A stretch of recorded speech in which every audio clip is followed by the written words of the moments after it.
بغیر وردی کی فوجی ہے پاکستان تحریک انصاف کا سوشل میڈیا ورکر اور پاکستان کا ہر محب وطن پاکستانی بچہ. آج بھی عمران خان جیل سے کیا کہہ رہے ہیں کہ 14 اگست کی رات سب نکلیں اور پاکستان کی جشن آزادی اس طریقے سے منائیں جس طرح منانا پاکستان کی شان ہے, جس طرح حق بنتا ہے. اور سیلیبریٹ کیجئے 14 اگست کی رات. عمران خان صاحب کی پوری قوم کو کال ہے کہ جس طرح ایک زندہ قوم اپنی جشن آزادی سیلیبریٹ کرتی ہے. اور ساتھ میں 8 فروری کی بات کرتا چلوں, ٹیکس دیتی ہے یہ قوم, اس ملک کے اصل وارث ہے یہ قوم.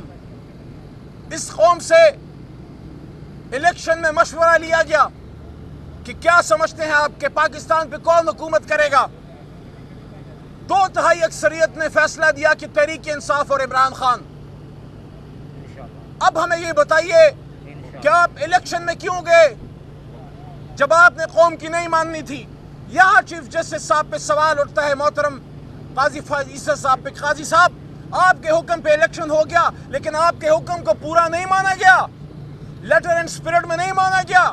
صرف الیکشن نہیں کرانا تھا, آزاد شفاف بھی کرانا تھا. اور جو فارم 47 سے حملہ ہوا ہے, آدھا مینڈیٹ ہمارا چرایا گیا ہے.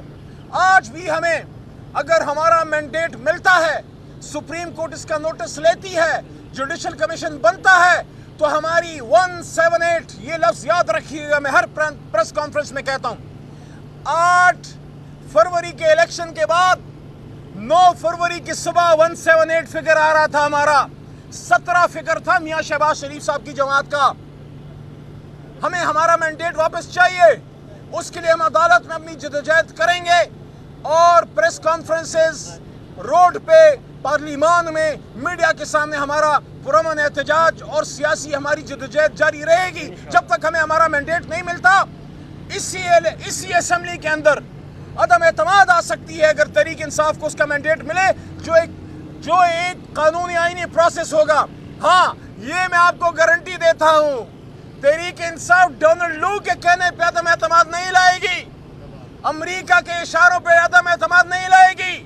خیبر پختونخوا ہاؤس میں جس طرح سندھ ہاؤس میں ہوا تھا, خیبر پختونخوا ہاؤس میں کبھی بھی نون لیگ اور پیپلز پارٹی کے ممبران کی زمینوں کی منڈیاں نہیں لگائی جائیں گی امریکہ کسی طاقت کی ایما پہ. ہوگا, انڈیجنس ہوگا, سب کے سامنے ہوگا اور دن کی روشنی میں ہوگا, لیکن اس سے پہلے ہمیں ہمارا مینڈیٹ واپس چاہیے. اگر آپ نے تحریک انصاف کو اس کا مینڈیٹ نہیں دیا تو اس کا مطلب ہے ادھر پاکستان کی جمہوریت برائے نام جمہوریت ہے.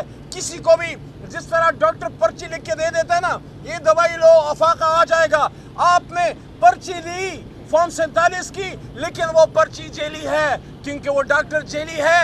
جیلی دوائی سے نہ مریض ٹھیک ہوگا اور نہ جیلی جمہوریت سے پاکستان ٹھیک ہوگا. آخر میں پھر یہ بات, 9 مئی سے آگے چلیں, جس نے گناہ کیا سزا ضرور دے لیکن عدالت سے, ملٹری کورٹس نہیں, سویلین کورٹ سے. جس نے جرم کیا اس کو سزا ضرور ملے, لیکن قوم کو 9 مئی کا اسیر نہ بنائیں. عمران خان صاحب پاکستان کو آگے لے جانے کی بات کرتا ہے, انا کہ کوئی ہمالیہ سے اترنا پڑے گا. یہ کہنا کہ آپ معافی مانگو, عمران خان سے کون معافی مانگے گا؟ معافی مانگنے کی تمنا کہیں پاکستان کو نقصان نہ پہنچائے. ہمیں پاکستان کو بچانا ہے, ہمیں پاکستان کی سالمیت کو بچانا ہے اور آنے والی نسلوں کے لیے اس جمہوریت کو حقیقی جمہوری کلچر دینا ہوگا. یہ پاکستانی پاکستان سے کب تک برین ڈرین ہوتا رہے گا؟ پاکستان کا بیسٹ دماغ ملک سے باہر جا چکا ہے, نوجوان کو کوئی ہوپ نظر نہیں آ رہی. غریب آدمی, 40,000 کا ملازم, یہ کیمرہ مین سارے کھڑے ہیں. آپ مجھے بتائیے, اور جو کیمروں کی وساطت سے کروڑوں پاکستانی مجھے سن رہا ہے, 30-40 ہزار کا ملازم 25-30 ہزار کا بل کہاں سے دے؟ آپ تو بلاول صاحب, شہباز شریف صاحب, مریم بی بی, آپ تو کہتے تھے مہنگائی ہو گئی ہے, مہنگائی مارچ کرتے تھے. اب آپ کس کے خلاف مارچ کریں گے؟ یہ جو 4 گنا مہنگائی بڑھ گئی ہے عمران خان صاحب کے دور کے بعد, یہی وہ چیز تھی جس سے عمران خان خبردار کرتے تھے کہ ایسا مت کرو, یہ مت کرو, پاکستانی قوم کے ساتھ یہ ظلم مت کرو. آج جیب میں آپ کے ہزاروں روپے ہوں گے لیکن کام اس سے کچھ نہیں ہوتا.